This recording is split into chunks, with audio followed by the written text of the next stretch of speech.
Moi, je m'appelle Ishan. Mon équipe et moi voudrais vous présenter Valérie et Joël, qui sont des futurs urbanistes. Et j'aimerais donner ma droite parole à Joël et Valérie. Merci. Donc bonjour, moi c'est Joël Giroux, future urbaniste. En fait, on est toujours étudiante. Bonjour, moi c'est Valérie Bachar, future urbaniste également. Je suis étudiante en première année au baccalauréat. Bon, on a quelques questions à vous poser.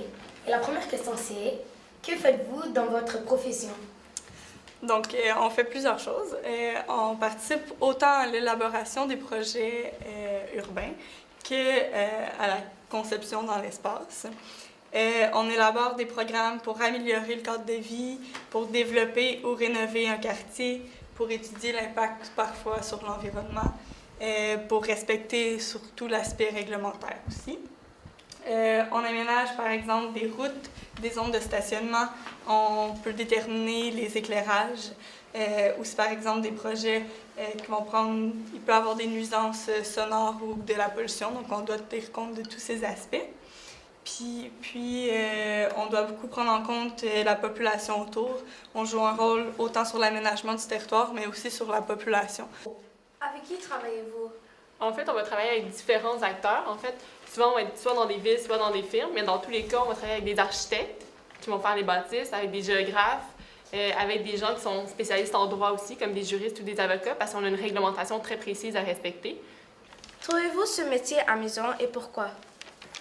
Ben, oui, je trouve ça amusant. En fait, j'ai juste 1 an d'expérience à l'école, mais pour l'instant, j'aime ça parce que c'est jamais monotone, c'est-à-dire que tu fais jamais la même chose. Donc, en fait, pour un travail qu'on fait, il faut qu'on aille dehors. Après ça, on a des cartes à faire, on a des représentations 3D à faire aussi. Après ça, c'est de la recherche d'idées. Qu'est-ce qu'on pense qui pourrait être mis dans notre ville?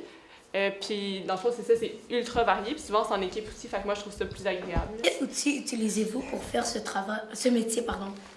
En fait, on utilise beaucoup d'outils technologiques donc sur l'ordinateur, que ce soit des programmes pour faire des cartes, ou tantôt je disais la modélisation 3D aussi, donc faire des bâtiments. Oui. Je vais vous donner des noms, là, mais ça se peut que ça vous dise rien. Non. On utilise ArcGIS, SketchUp, mon Dieu, j'ai Toute la oublié. suite Adobe, Ouais, toute la suite Adobe, Illustrator. Photoshop peut-être. Ça vous dit Photoshop? Ouais, Photoshop. Je sais c'est quoi. Ouais, donc, Quelles sont les règles d'urbanisme à respecter? là, des règles que nous, on établit, on est soumis à un ordre aussi. C'est-à-dire qu'un peu comme les ingénieurs, on a des responsabilités, puis quand on fait un projet, on signe notre projet. Donc, on a certaines règles à respecter. Donc, on est responsable de ce qu'on a fait. Que regardez-vous avant de construire?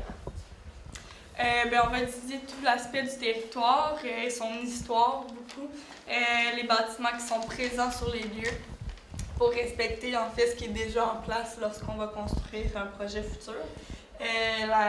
On va aussi aller voir le public, faire des consultations pour connaître l'opinion des résidents, pour pas seulement comme imposer un projet quand c'est à côté, si c'est dans la cour, à côté d'une résidence privée.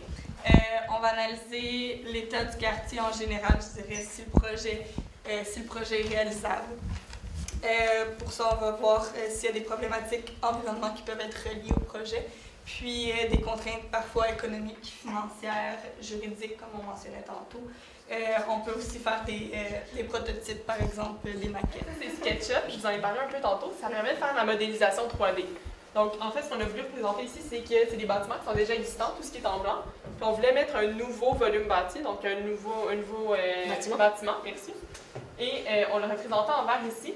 Et cet outil-là, ce qu'il nous permet de faire, c'est de montrer le site, montrer aussi les bâtiments, puis après ça, d'aller prendre différents points de vue de notre bâtiment pour voir différents angles. Donc, comme ça ici.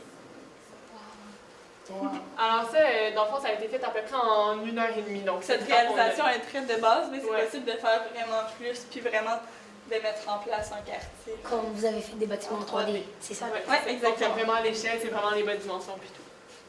Alors voilà, un autre outil qu'on utilise vraiment très souvent, c'est Illustrator. Ça nous permet de faire des cartes. Je vais aller vous le chercher, il est juste ici. Donc, on peut mettre en place des cartes de la ville. Ça, c'était un exemple de notre quartier pour représenter certains aspects. La légende, en fait, ça montre ce qu'on a représenté.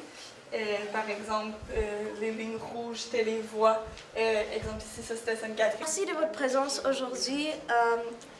Merci d'avoir répondu à nos questions. On a appris beaucoup aujourd'hui. Ça fait plaisir.